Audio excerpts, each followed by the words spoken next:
Okay, well, guys, let's pull up the TBC video. Let's watch it. So the video we're gonna watch is top gold farming secrets in classic WoW TBC. We're gonna watch this.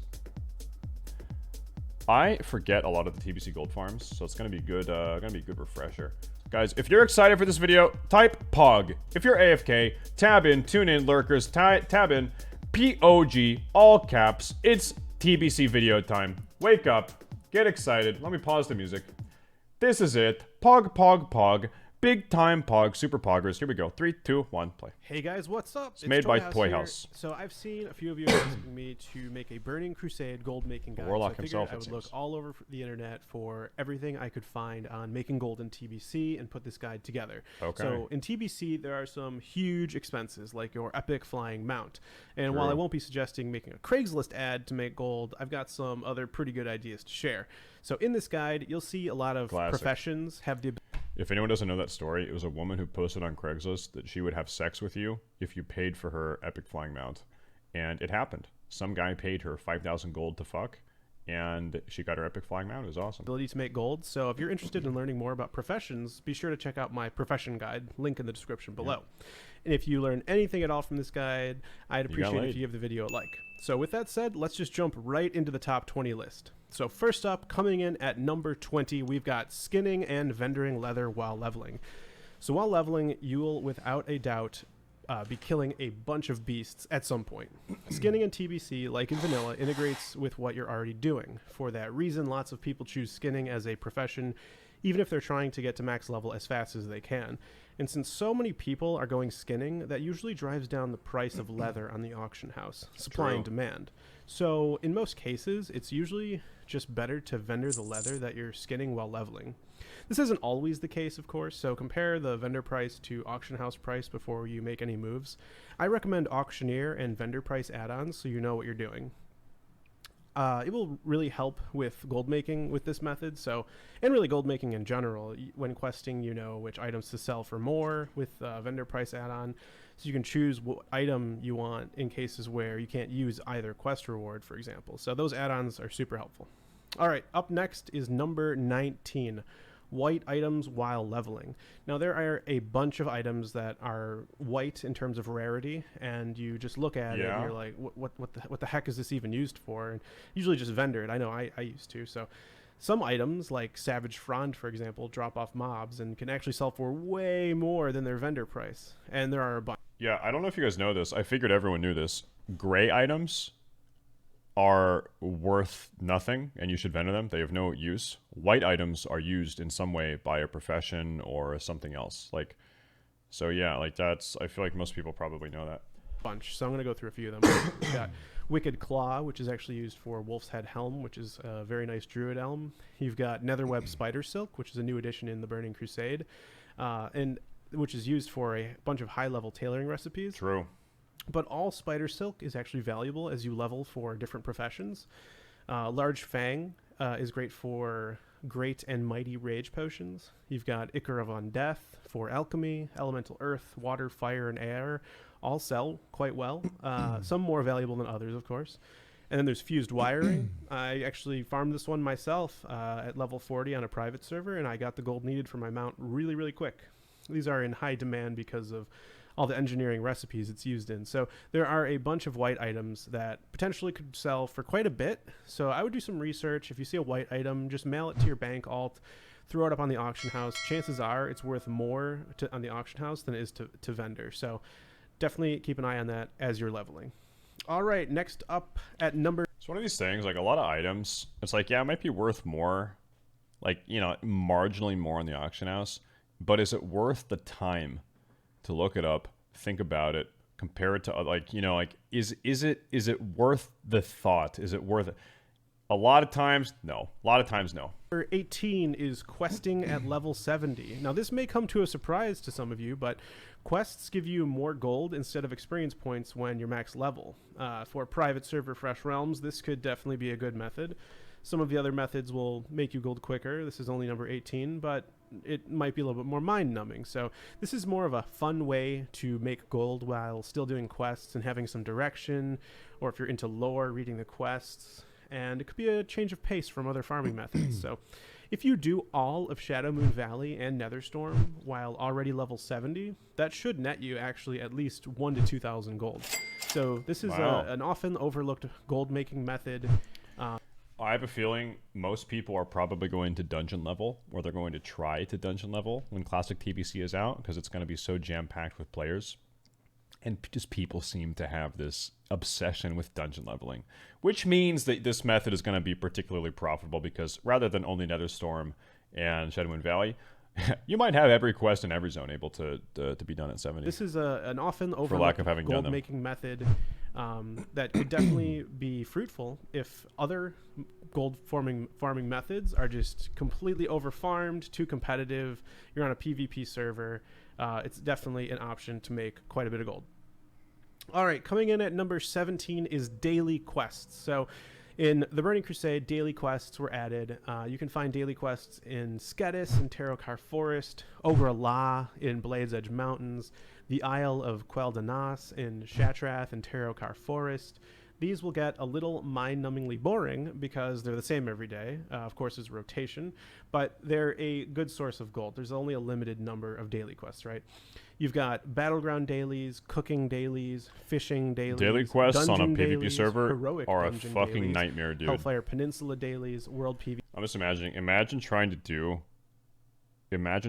dailies on Ferlina. Oh my fucking god, dude! What a goddamn nightmare. PvP dailies.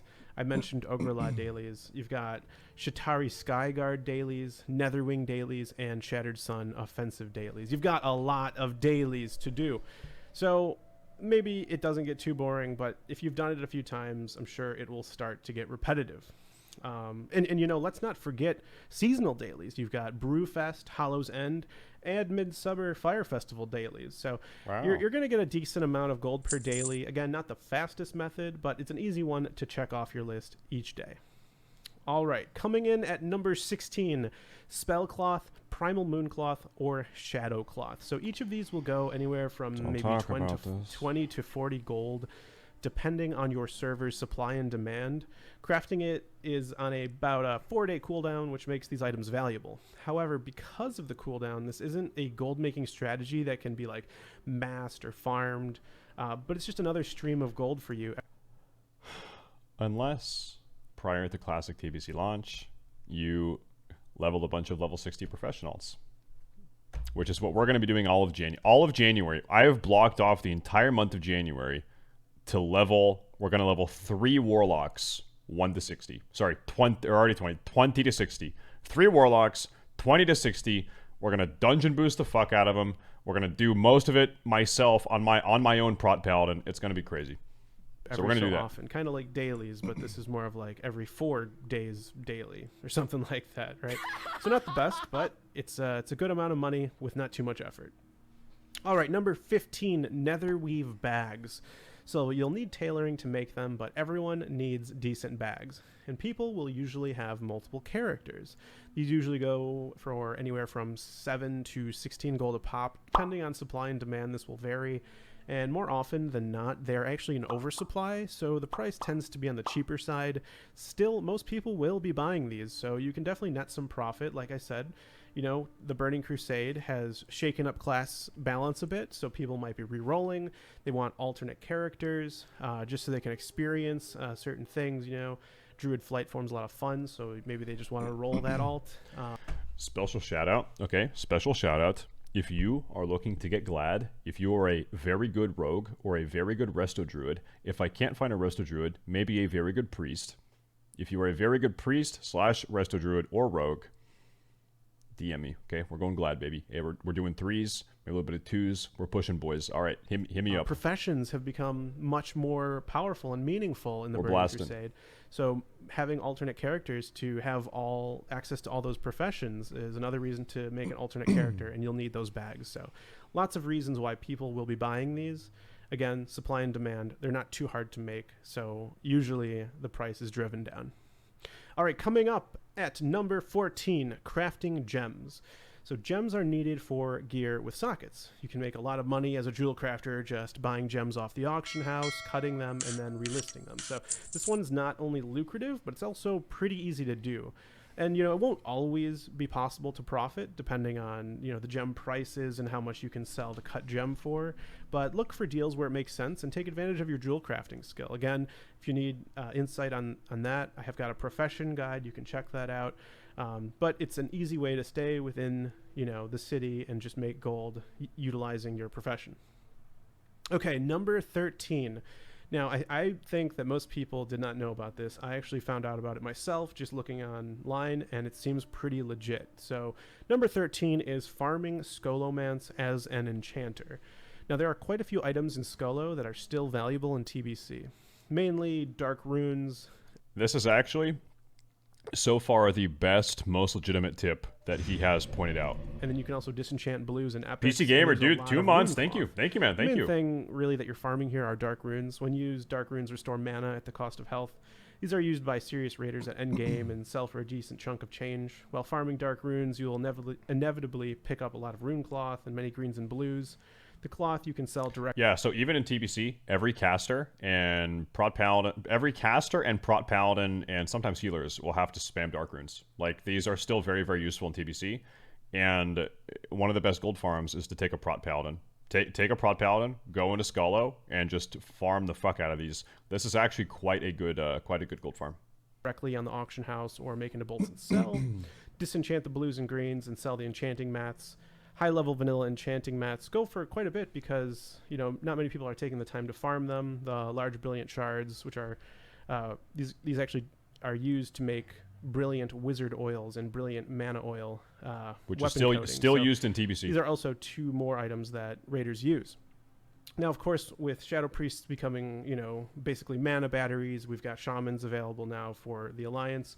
Mana is not as big of an issue, so maybe this method is not as powerful as the others. It is number 13, though, because you are getting a lot of rune cloth, you're getting some nice disenchanting mats, and you're also getting dark runes. So you're getting a lot for your time, and what's better is that you aren't really going to be facing any competition. And that is a big thing with the Burning Crusade, is that it's a smaller landmass, and a lot of farming methods are going to have a lot of competition. So keep that in mind.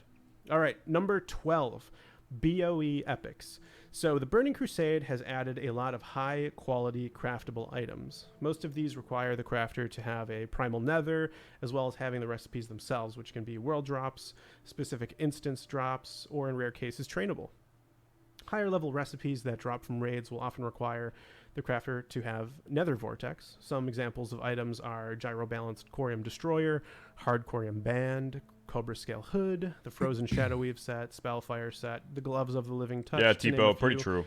And then there are also BOE. Imagine if you've never played TBC before. A lot of this might be new information, but I feel like if you've played any TBC, like 90% of what he's said so far has been pretty obvious. Epics that drop that are extremely high value, like Blade of Wizardry, the Night Watchman, and Charlotte's Ivy, all of which actually drop in Tempest Keep. Who remembers the first half of TBC, like actual TBC back in the day? Primal Nethers were actually BOP. You couldn't trade them. So that means when you finish a heroic, you would always like give them to a crafter. Say, anyone a crafter? Anyone a crafter? Yeah, and then like you would give them to someone that actually was going to use the Primal Nether. And then they became BOE, and then people would need them and try to sell them and like scumbag each other, right? But so if you're super lucky BOP. And you want to be going for these, you can make a lot of gold if you get the drop and you win it. However, it is tough to get it to drop and then to win the roll. So this farming tanks method, reserve them. True. Well, it's easier to repeat over and over because it's usually it's in an instance or you're crafting these epics. It's hard to. It's kind of like you're just getting that one item, getting that one sale, making a lot of gold all at once. So that's that method. Moving on to number 11, we've got. Actually, how much is a nether sell for? Hey, private server guys. Right now, how much is a nether selling for on your private server? I forget. Like 100 gold, like 125, maybe 150? What are we talking? How much is one primal nether? Any TBC private servers? I totally fucking forget. I'm trying to figure out like 220? 220? So I'm thinking like if you're a prot paladin and you're just tanking dungeons all day, if that's your gold farm, you can probably do one dungeon an hour, right? 20G? What? 20G is a primal nether? I don't believe you. I don't believe that. Moat extractor I don't farming. believe you. So you need to be an engineer for this one, but you can actually make a lot of gold using this method, especially if uncontested. The moats are extracted from gas clouds probably like in at various least locations 75. in Outland. So clouds and Talking Zermatt like Marsh early will supply TBC. you moats of water. Those in Nogrin have moats of air. Shadowmoon Valley has moats of shadow, and Netherstorm has moats of mana. The clouds spawn in the same locations for the most part, and you'll quickly learn some efficient paths to take for each type of moat after a little bit of flying around. And you know, really what makes this farming method so great is that it's really not recommended unless you have an epic flying mount. So if your goal is to make enough gold to buy your epic flying mount, then this method isn't really best for you. It's better to stick to some of the other methods. But because this method is best for people with epic flying, that means it's more exclusive and less competitive, meaning that you can make more money with it. So keep that in mind. All right. Number 10, Scryer and Alder rep items. So we've got Fell Armament, Mark of Sargeras, Arcane Tome, and Sun Fury Signet. These Alder and Scryer reputation items will definitely sell for a lot, more so during launch or shortly after while everyone is rushing to get exalted with the Alder and Scryers. You can get Fell Armaments and Marks of Sargeras off Demon Forces, and you can get Arcane Tomes and Sun Fury Signets off Blood Elf Forces. And if you specifically want to farm the Alder marks, Legion Hold in Shadowmoon Valley is a good place to go. There are some lesser known spots. Everyone thinks like, oh, like, you know, every single spot is camped. I'm telling you, dude, there are some like kind of like secret lesser known spots to farm some of this stuff a lot of people know about. I'm telling you, dude. I'm telling you, man. This is a nice method. Usually, easy farming. People can't be everywhere, so you should be able to find some place where you can get these items. And of course, dungeons that have demon or blood elf forces will also drop this. So it's an added bonus, and basically you're going to need to strike while the iron is hot, so to speak, launch or shortly after while everyone is grinding this rep. Surely these will drop in price over time. All right, number 9, herbalism. So this one is probably pretty obvious, but lots of herbs sell for a lot. So far in vanilla, this is the case. It's going to be true in the Burning Crusade. Mana Thistle, Fell Lotus, Mountain Silver Sage, Fellweed, Ragvale, Ancient Lichen. These are all herbs that are needed to make best in slot flasks, elixirs, and potions. So if you pick up herbalism, be sure to grab these herbs and list them on the auction house for great profit. There's really nothing more to be said there. If you want some routes, I have some of those laid out in my profession guide. All right, number 8, mining. So like herbalism, ore and bars sell for a lot in TBC. This is kind of the obvious ones, obvious gold making ones, of course. Yeah. You've got corium bars, eternium bar, eternium ore, corium ore, adamantite bar, and ore. Well, what's great about mining, herbalism, and fishing, and I don't know, leatherworking? I don't think leatherworking. I've never done leatherworking. Anyway, when you're doing these gathering professions, you can actually get primals, or moats rather, which you turn into primals. 10 moats to primal. You can get them while you're mining herbing. So if you're mining, you can get moat of fire, moat of earth. If you're doing alchemy or herbalism, you can get moat of life and shit like that. Fell iron, iron. It's kind of nice. It's like a nice little bonus. Pretty much all of these will sell for a good price, and an added bonus with mining is that you can also sell gems that you find from mining, such as Talosite, Star of Elune, Living Ruby, Noble Topaz, Dawnstone, and Night's Eye. These uncut gems are valuable even more so. Yeah, you can fish up moats. Crafter, you can cut them into gems that can then be inserted into gear. So what's really good about mining is that these reagents are used for... I'm trying to think. I'm thinking of like what is the botting meta going to be? So, are there any dungeons that you can fish inside of and fish up moats of water? I remember in Zul'Aman you can, but that's a raid obviously. What about like Underbog? There's water in Underbog. Like all of the Steam Vault dungeons. Yeah, you're gonna have people just like botting fishing in all of those, fishing up primal water and fish. Yeah, 100%. Blacksmithing, engineering, and jewelry. 100%. So definitely a great profession for making. We gotta stop them. We gotta stop these goddamn bots. bots. Moving on to number 7, fishing and cooking. And I know you guys are probably like, what could possibly be better than mining and herbalism? Wow. How could fishing and cooking possibly be better? Now, I think it's because it is so widely overlooked. And so therefore, less people will be able to supply these materials. So, you know, a lot of people overlook fishing and cooking because of the time commitment needed to level fishing and cooking, but there are a ton of high-level items that come from fishing and cooking. These include deviate fish for savory deviate delight, which sells for about 70 silver a pop. You got Fig Luster's mudfish, which is used for grilled mudfish, which sells for about 80 silver a pop. You got Furious Crawdad for spicy crawdad at 1 gold 20 silver a pop. You got Golden Darter for golden fish sticks at gold 25 each. Huge Spotted Felltail for fish. What are they going to do about the TBC botting situation, dude? Icefin Bluefish for poached bluefish at 90 silver. Because there are so many insanely lucrative dungeon instanced gold farms in TBC, right? So you can't stop the bots. You can't grief them. You can't PvP them. You don't even know they're doing it because they're in the dungeon all day. They quickly zone out, reset, and they're back in, right? So you don't even really notice them. You don't even see them very often. What do you do about it, man? What do you think in TBC? What is the most botted dungeon? You know, what is the strat undead of TBC? If you know what I'm saying. What is the single most botted dungeon of TBC? What do you think? I'm trying to remember. Like, maybe Underbog. Oh, okay, probably Scolo. Scolo, if we have like Prot Paladin bots, yeah. Underbog, because I guess you could fish in Underbog. You can also get herbs in Underbog, right? There's herbs in Underbog. I forget which ones exactly, but I think it's probably worth it.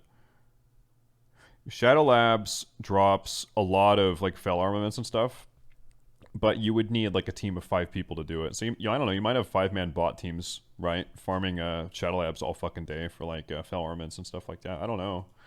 For a pop. And last, Zangarian Sporefish for blackened Sporefish at 90 silver a pop. And by the way, one huge spotted felltail creates 6 fisherman's feasts. So a single fish is worth about 5 gold, and that's being conservative. So that is a pretty great return on investment on catching a single fish. And of course, guys, actual prices will vary. I was just using sort of ballpark numbers based on what I'm seeing on the auction house. So fishing and cooking, a great combination. If you just have fishing, your profits will be less, but if you have both, your profits will be more. All right, moving on to number 6, Cobra Scales and Thick Cleft Hoof Leather. These materials are super valuable for crafting some great items, and it's pretty hard to get Cobra Scales. So if you have skinning, make sure to target... Wait, I thought the last one was number 1. Wait, what the fuck? And fishing and cooking, and I know you guys are probably like... This is number 1. Oh, wait, number 7. My bad. I'm dumb. I thought it was a 1. It's a 7. Number 6, Cobra Scales and Thick Cleft Hoof Leather. These materials are super valuable for crafting some great items, and it's pretty hard to get Cobra Scales. So if you have skinning, make sure to target Cobra Scales and Thick Cleft Hoof Leather. The Thick Cleft Hoof leather goes for about 5 gold a pop. And Fighter Dave, hey, good evening, dude. I guess it's technically super early morning. Your mileage may vary. And there are, of course, other leathers that are still valuable. So if you're skinning, definitely make sure to check out the auction house to see how much they're going for. WoW. Outland leathers you skin are definitely valuable for other recipes. So make sure once you hit Outland to keep your leather, stop vendoring, and check the auction house. And again, your mileage may vary. You know, the prices I'm saying here are just what I'm seeing right now, and your supply and demand. This guy should be renamed Most Basic Gold Farming. I mean, okay, here's the deal, right? If you are awake at 2 in the morning, or wherever the fuck you live, right? If you're watching a WoW stream, you're watching a guy play World of Warcraft, you're probably, like, more into World of Warcraft. You probably know more about World of Warcraft than most people, right? So most people that play WoW, they're fresh cucks. They have no idea what the fuck is going on. They're complete noobs. They're looking for help. And a video like this is actually very helpful. You guys are gamer pros. Like, there's no other way to put it. You're watching the Staysafe stream. You guys are World of Warcraft gamer gods, okay? So some of this stuff might be a little bit obvious for you, but some not. So we're going to finish it. Demand on your specific server will definitely determine what prices actually are. Okay. Moving on to number 5, Nether Cobra Leg Armor. Now, Nether Cobra Leg Armor is the best in-slot pant enchantment for physical damage dealing DPS classes like rogues, hunters, warriors, feral druids, and so on. This leg enchantment will go for hundreds of gold on the auction house. So if you've gathered Cobra Scales as a Skinner and have Leatherworking to craft these, this will seamlessly tie together your professions. To make Nether Cobra leg armor, you're going to need 4 heavy knot hide leather, 4 Cobra Scales, 8 Primal Air, and a Primal Nether. Now, I've mentioned Primal Nether a few times. It's about time I probably explain how you get that, right? So Primal Nether drops actually 100% of the time off the last boss of a heroic version of a dungeon. So yeah, so here's how we're going to do this, guys, all right? On my geared as fuck TBC Prod Paladin, I will be selling heroic dungeon runs. And I will reserve the Primal Nether, okay? I will tank a dungeon for you for 50 gold. So you pay me to tank the dungeon, 50 gold, and I also get the Primal Nether, and that's all it is. I will tank as many dungeons as you want, and I get the Nether, and you pay me 50G. We're all good. That's, you know, it's like 12G per person, okay? you won't. That's scummy. Hey, supply and demand. If you don't want to pay me to tank the dungeon, then don't pay me. But hey, you can spam in trade chat looking for tank. One more tank. You know, Shadow Labs heroic. Need one more tank. You're not gonna find one. Okay, I'll be there. I'm ready to go. 50G and a Primal Nether. That's all it is. Won't always win the Primal Nether, of course. It is what it is. Getting them can be a little tricky, which explains why this can sell for so much. Sometimes if you're a tank, you can reserve these beforehand, you know, if tanks are in high demand. So keep that in mind if you want to pursue this gold making strategy. If you're a tank and a Skinner and a Leatherworker, perhaps you have a great advantage to capitalize on this gold making method. All right, coming in at number 4, we have flasks, elixirs, and transmutes. Basically, alchemy, right? Alchemy has a bunch of flasks, elixirs, one per transmutes character that people are willing to pay a lot of money for. You've got Flask of Fortification. Well, just to clarify, you can do each heroic once per day per character. So you can only do, let's say I'm on my Prod Paladin, I can only do heroic Shadow Labs once that day, but I can also do in the same day heroic Arcatraz and heroic Slave Pens. You can do all of them. Okay, so that's how it works. Flask of Relentless Assault, Flask of Distilled Wisdom, Flask of Chromatic Wonder, Elixir of Healing Power, Elixir of Dranic Wisdom, Transmute, Earthstone, Diamond, and so on, more and more.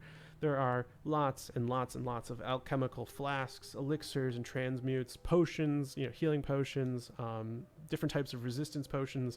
There are so many that need to be bought, especially in the Burning Crusade, in order to progress.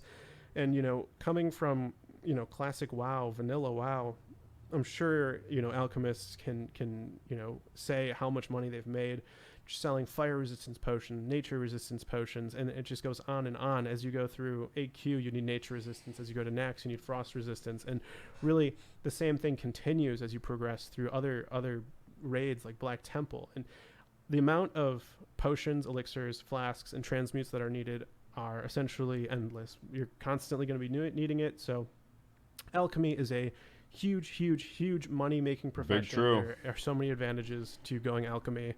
So there was a guy on my TBC server. He was a male dwarf warrior in full tier 6, and he sat on his Omanian warbear every single day right there. He would sit right here in front of the Alder Bank on his Omanian warbear, full tier 6, male dwarf, brown beard, long brown beard, and literally he would sit here all day, and as people ran in and out of the bank, he had a /flex macro, and he would /flex at literally every single person that ran in and out. Doesn't matter, in and out. He did that like 10 hours a day. That's all he fucking did. That's all he did. Definitely a top one on this. Alpha as fuck. All right, moving on to number 3, we have primal farming. Now, this one is infamous. Probably not anything new to hardcore veterans of the Burning Crusade. Primal farming is probably the most known gold-making strategy. So I'm going to go through it really quick. You know, you can go to what was his name? Reamer and Netherstorm. Reamer was his name. The mobs here respawn extremely fast, and the area can probably support upwards of 5 people at the same time. And if you can't kill things fast enough, though, it can be a bit nasty for casters as they have Spell Reflect and Mana Burn. So this area is best for physical damage dealers that don't cast spells or use mana. So really rogues and warriors do best here. You can also go to Scald and Blade's Edge Mountain for primal fires. Usually there are a lot of people here, and the respawn rate isn't great. There are a lot of people. So keep that in mind. This area can probably support around 3 or 4 people. If you can get this area to yourself, though, that would be ideal. I'm gonna say it, man. Like, you know,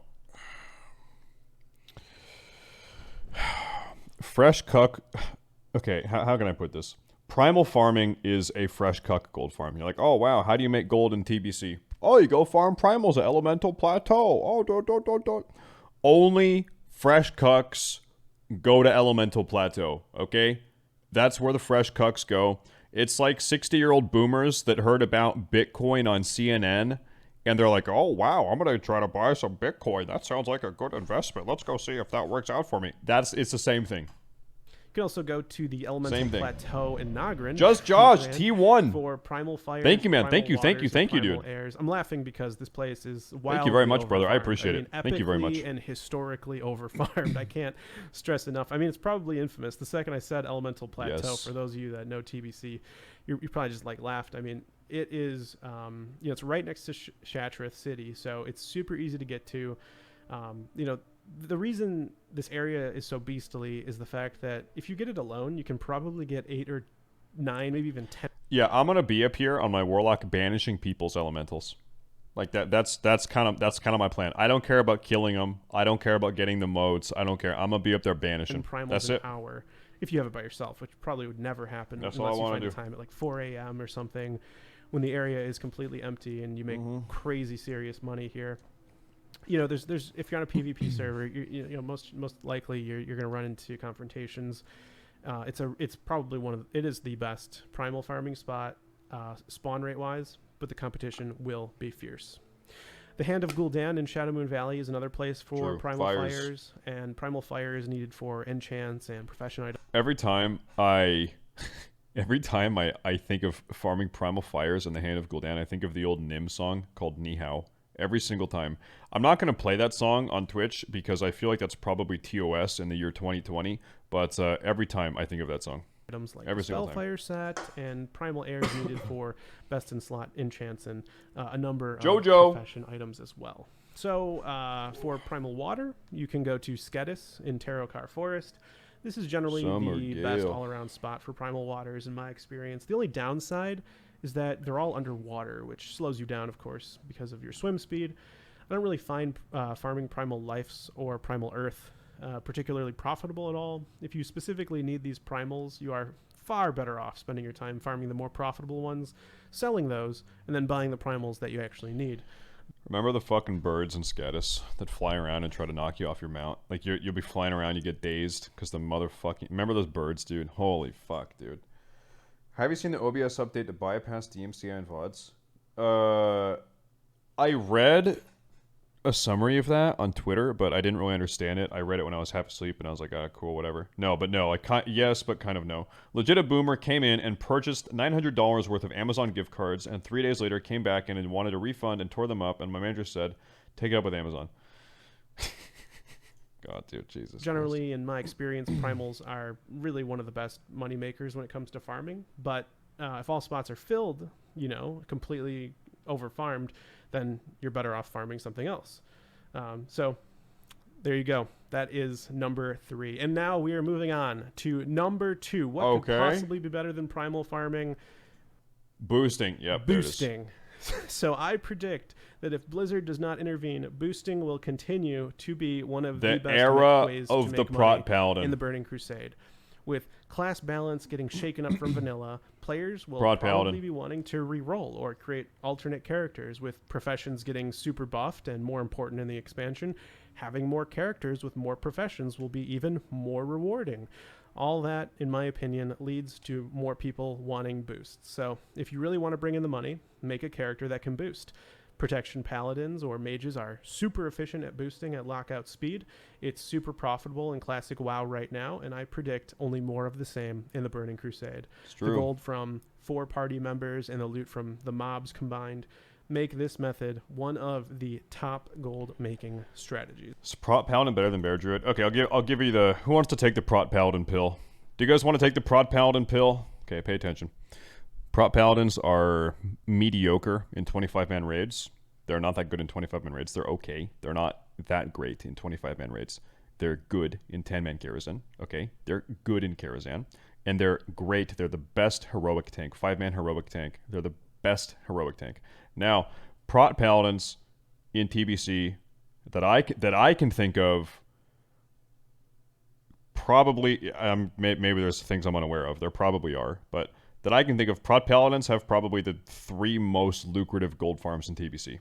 I'm not going to say what they all are, okay? I'm not going to say what they all are, but Prot Paladins have the 3, that I can think of at least, the 3 most lucrative gold farms in TBC. Hundreds and hundreds and hundreds of gold per hour in TBC. Prot Paladin. All right, the moment you all have been waiting for.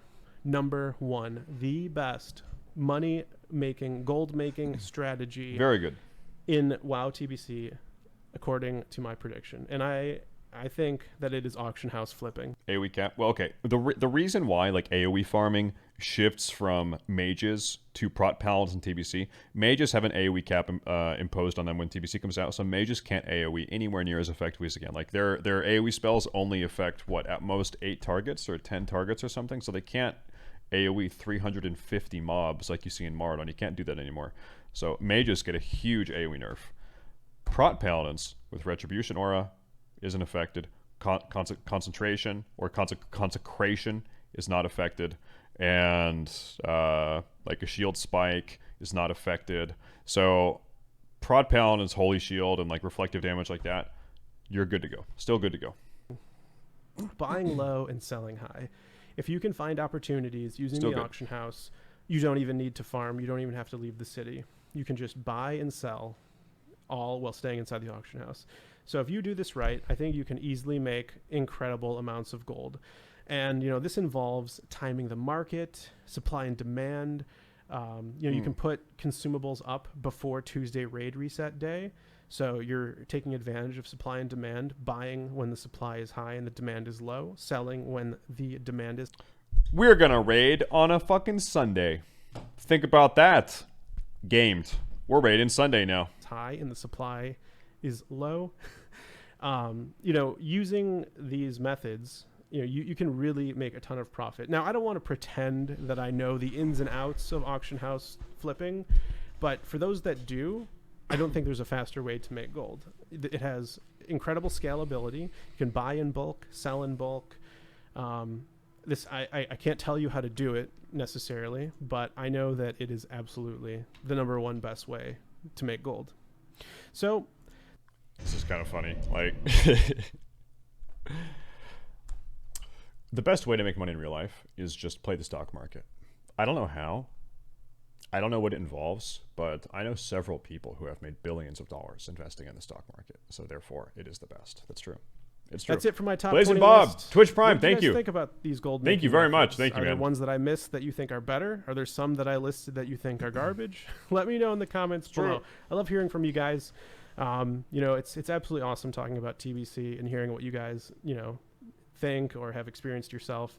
So, you know, as always, guys, if you learned absolutely anything from this guide, I'd appreciate if you gave the video a like and subscribe if you want more World of Warcraft content. I really... Okay, good video. Listen, dude. There's the video. Good tips.